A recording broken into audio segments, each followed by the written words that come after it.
కాంచీపురంలో కామాక్షి పరదేవత తాంబూల చర్వణం చేస్తూ నడిచి వెళ్ళిపోతోంది. గజ్జెలు ఘల్ ఘల్ ఘల్ ఘల్ అంటూ. అమ్మవారి దర్శనం చెయ్యాలనుకున్నటువంటి ఒక సాధకుడు అక్కడే కూర్చుని ఉన్నాడు. ఆయన కళ్ళు విప్పలేదు. అమ్మవారే తట్టింది, కళ్ళు విప్పాడు.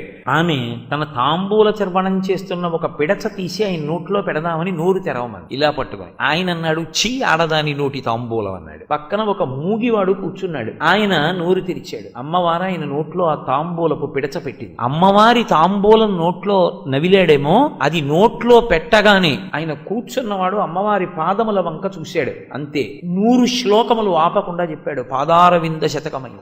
ఒక్కసారి అమ్మవారి పైకి చూశాడు. ఆవిడ వైభవం అంతా గోచరమైంది. 100 శ్లోకములు చెప్పాడు. ఆర్యాశతకమైంది. అమ్మవారు ఇటు తిరగకుండా ఇలాగే చూసింది. కడగంటి చూపు. కటాక్ష శతకం చెప్పాడు 100 శ్లోకాలతో. ఆవిడ విని చిన్న నవ్వు నవ్వింది. మందస్మిత శతకం చెప్పాడు 100 శ్లోకాలతో. అమ్మవారిని స్తోత్రం చేశాడు 100 శ్లోకాలతో. స్తుతి శతకమైంది. వెరసి 500 శ్లోకాలు కలిపి మూక పంచశతి అయింది. 500 శ్లోకాలు చెప్పి ఆపాడు. అమ్మవారంది, నువ్వు పుట్టుకతో మూగవాడివి, నా తాంబూలపు పిడచ తిని కవిత్వం చెప్పావు కాబట్టి అమ్మవారు నీకేం కావాలో కోరుకోంది. ఆయన అన్నాడు, నాకు మాట తీసేయమ్మా అన్నాడు. ఎందుకంది ఆవిడ, నేను పుట్టి బుద్ధిరికి మాట లేదు, కానీ నువ్వు నాకు మాటనిచ్చావు. ఆ మాటతో నీ మీద 500 శ్లోకాలు చెప్పాను. నువ్వు ఈ మాట ఇలా ఉంచితే ఏ పనికి మారిన మాట మాట్లాడతాను, వద్దమ్మా తీసేయమన్నా. తీసేసింది తల్లి. ఆయన కంచి కామకోటి పీఠాధిపత్యం వహించి మా గోదావరి తీరంలో బ్రహ్మీభూతులయ్యారు. ఇప్పటికీ బీజాక్షర సంయుక్తమై ఉంటాయి శ్లోకాలు. మూక పంచశతి అంటే కొంతమంది పెద్దలైతే